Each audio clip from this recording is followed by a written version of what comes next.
Voici le Galaxy A54 de chez Samsung. C'est quoi ce bordel?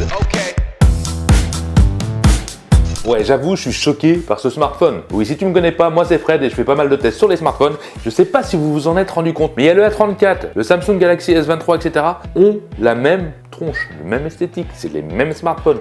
On n'est pas sur les mêmes tailles parce qu'on est sur un modèle plus gros. Ils se ressemblent, c'est presque identique. Je vous invite à me dire en commentaire ce que vous en pensez, mais moi ça me choque. Passons quand même au-dessus de ça et on va voir ce qu'il vaut réellement. Déjà, le point fort, le gros point fort, même sur la version moins chère, le A34, on est IP67. Le smartphone est étanche. Et ça pour 499 €, ça fait plaisir. Pour ce qui est des finitions, on est sur un smartphone qui est plutôt bien fini. On va retrouver un dos en verre, malheureusement qui va prendre les traces de doigts. Alors sur la partie jaune, un peu citron que j'ai là, voire vert, je sais pas trop le nom, ça passe, ça se voit sans plus. Par contre le noir, c'est le mal. C'est l'enfer. N'achetez pas le noir, vous mettez une coque. Enfin bref, si on fait le contour, les finitions sont bonnes. On est sur un smartphone correct, qui est quand même un petit peu large. J'ai fait 76 mm,7, donc ça reste quand même imposant au niveau de la largeur. On est sur 8,2 mm d'épaisseur et on a quand même un poids de 202 grammes. Je trouve ça quand même trop. Malgré tout, il n'est pas désagréable à avoir en main. À utiliser à une main, ça sera difficile. On l'utilisera à deux mains de préférence. Voilà, ils se ressemblent tous, à part les matériaux un peu plus premium sur les plus haut de gamme, j'en dirai pas plus. Ce qui change un petit peu sur ce modèle-là par rapport au A34, ça va être les caméras, parce qu'on a 3 caméras, mais plus haut de gamme. La caméra principale est de 50 mégapixels, on a une caméra ultra grand angle de 12 mégapixels, et la caméra macro de 5 mégapixels. Voilà, vous connaissez mon avis là-dessus. Mais parlons tout de suite des points forts. Ouais, j'ai envie d'attaquer sur le point fort de ce smartphone, c'est la partie photo. En plus, on a des options à gogo, que ça soit le mode super ralenti pour faire des super vidéos en ralenti de votre chien par exemple, ou les filtres préinstallés pour prendre des photos drôles ou des vidéos. Voilà, il y a de quoi faire. On est servi. Pour ce qui est des photos en plein jour, c'est du très bon travail, surtout pour le tarif. On a une très bonne dynamique des couleurs. Certes, c'est un petit peu trop saturé à la façon Samsung, voire que là c'est plus saturé que d'habitude, mais les détails sont bien là, on a des belles couleurs, on a des bons contrastes, un bon équilibre entre les contrastes, les hautes lumières, etc. Toute une gestion du logiciel qui maîtrise parfaitement les photos en extérieur, faut l'avouer. J'ai essayé de le mettre en difficulté, en me mettant sous des arbres avec une partie à l'ombre et le soleil en arrière. Il arrive à détailler les branches, tout en gardant le soleil sans cramer l'image. Bon, c'est du beau travail Samsung. Pour le grand angle en 12 mégapixels, je trouve le rendu plutôt bien, même au niveau des couleurs. Il y a quand même du détail. Voilà, ça dépanne. Et le mode macro, pas besoin de donner mon avis, vous l'avez compris. Mais il y a un truc en plus, où là il m'a bluffé vraiment sur les photos, c'est les photos en mouvement. Regardez-moi cette photo, elle explique tout. On voit mon chien, oui, qui est en train de faire une super acrobatie, qui se prend pour un super héros, qui est parfaitement net, pourtant il était en plein saut. Mais c'est pas tout. À la base, je voulais prendre le sable qui volait, regardez en bas à gauche, on voit les grains de sable. Donc on voit clairement que le A54 est doué pour les photos en mouvement. Et c'est le genre de truc difficile à trouver. Il y a même des smartphones haut de gamme qui n'arrivent pas à prendre des photos nettes quand le sujet est en mouvement. Ce modèle-là le fait et c'est super agréable. Par contre, pour les photos de nuit, c'était un petit peu moins drôle. Ouais, alors sur ces photos-là, je l'ai mis en difficulté, c'est-à-dire qu'il n'y avait pas de lumière extérieure, j'étais pratiquement dans le plein noir, donc il a travaillé, il a éclairci les photos, il a essayé de faire son mieux. Les photos sont pas ouf, bon, j'ai pas pris des belles photos non plus, mais c'est clair que quand on vient prendre des photos avec de la lumière, ça peut être des lampadaires, etc., il sera bien plus performant. Là, c'est moi qui l'ai mis vraiment en difficulté, malgré qu'il soit pas excellent en photo de nuit. Il dépannera largement. Pour le selfie, on est sur du 32 mégapixels et j'ai aimé aussi les couleurs en général. Alors la colorimétrie est meilleure, je trouve que la dynamique des couleurs rend mieux. En tout cas, on a moins de saturation, donc c'est plus réaliste au niveau des couleurs. Ça reste détaillé, bien sûr, ça sera pas aussi performant que le 50 mégapixels. Là où il vient galérer un petit peu, c'est pour les photos de nuit. Là, il est moins performant, ça dépannera, mais c'est pas ouf, ça reste un petit peu trouble. Bon, faut prendre le temps de prendre une photo, il faut quand même avoir un peu de lumière, voilà. C'est pas son point fort, même si c'est pas nul. Pour la vidéo, ça se débrouille aussi. Nous voici en 4K, 30 images par seconde, je suis sur le sable, donc pour courir ça va être un peu compliqué, mais je le fais. Oula, de l'eau. Un petit autofocus.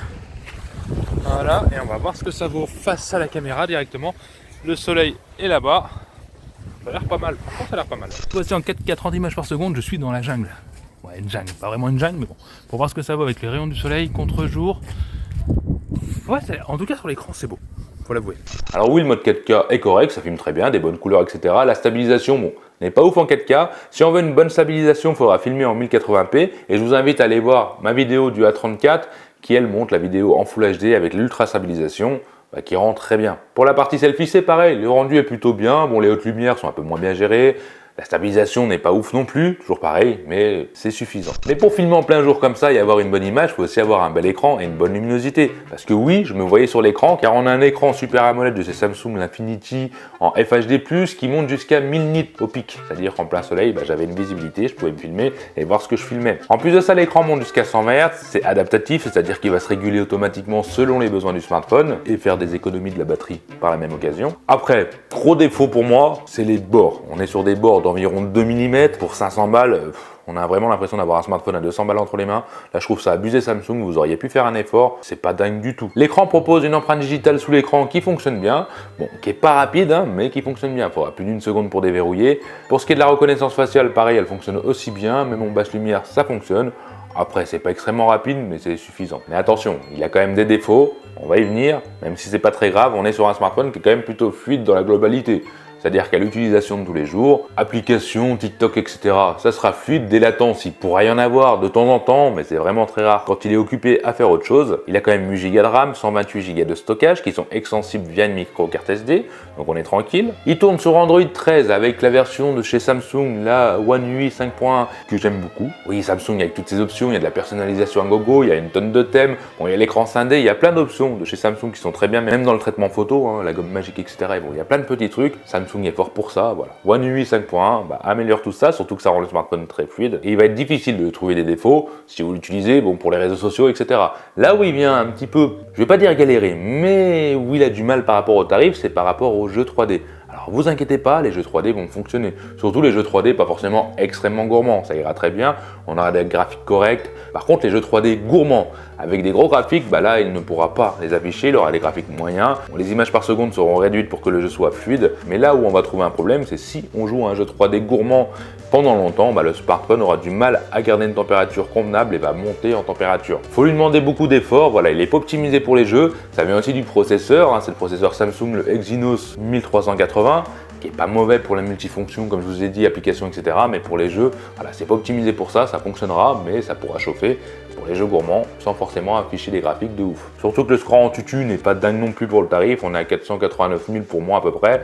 Bon, il peut monter à 500 000, tout dépend de son humeur, c'est toujours pareil. Mais voilà, pour le tarif, c'est pas non plus extraordinaire. Je sais pas vous vendre du rêve, ça va, c'est bien, en plus, c'est correct.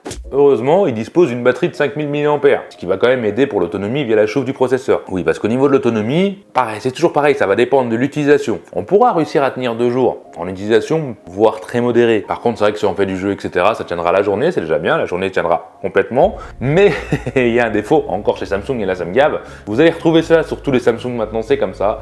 C'est que dans la boîte, vous le savez, pas de chargeur. Pas de chargeur dans la boîte. Il faut l'accepter, j'ai beaucoup de mal. Mais voilà, il a quand même une charge rapide de 25 watts, soi-disant pour Samsung. 2 secondes, je t'arrête dans la vidéo parce qu'en fait il y a une solution. Quand t'as pas de chargeur, heureusement, tu peux acheter un chargeur. Et là, j'ai le chargeur qu'il vous faut. Alors ça, c'est un chargeur pas comme les autres. C'est le chargeur qui va charger tout ce que tu as à la maison super rapidement. Bon, mis à part ce A54 qui charge lentement, mais il chargera au maximum de sa vitesse grâce à ce chargeur. C'est un chargeur méga rapide que j'ai trouvé sur Amazon en 67 watts qui va clairement satisfaire la plupart d'entre vous. On a l'avantage, c'est qu'il est compatible avec la SuperBot de chez Oppo. Bien sûr, il est compatible avec iPhone, avec les iPads, etc. Même les ordinateurs pour les charger rapidement. Autre avantage, c'est qu'on peut charger simultanément 2 smartphones en même temps avec l'USB Type C ou avec l'USB standard. Bien sûr, si on les charge les deux en même temps, c'est 67 watts divisé en 2. Autre avantage, c'est qu'il est méga compact. Contrairement à un chargeur de chez Oppo, par exemple, 67 watts en SuperBook, il fait 2 fois moins sa taille et on peut charger 2 smartphones dessus. Donc c'est vraiment le chargeur à prendre si on n'a pas de chargeur, qu'on est chez Samsung ou chez Apple, qui pourra charger les autres smartphones de la maison sans prendre trop de place tout en étant extrêmement rapide, et ça change tout. Donc voilà, je vous aurais mis les liens en description si vous voulez faire un tour sur Amazon pour voir ce chargeur. Et si j'ai un code promo, il sera aussi en description. Hein, voilà, je vous embête pas plus.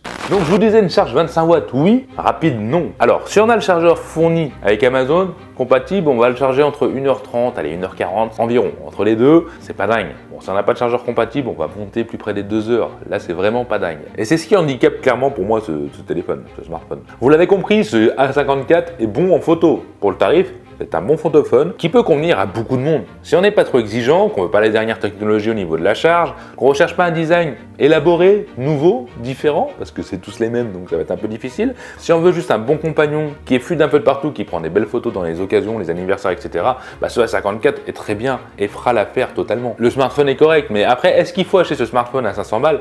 Moi, je pense que non. Mais voilà, l'évolution par rapport au A53, elle est pas ouf non plus. Et le A53 est quand même beaucoup moins cher, et plus léger, et plus fin. Et l'avantage, c'est que ce modèle-là a donc 4 ans de mise à jour Android et 5 ans de mise à jour sécurité. Je vous laisse me dire en commentaire ce que vous en pensez. Est-ce qu'il faut acheter ce A54? Est-ce qu'il vous convient? Est-ce que de ce que vous avez vu, est-ce que ça vous a plu?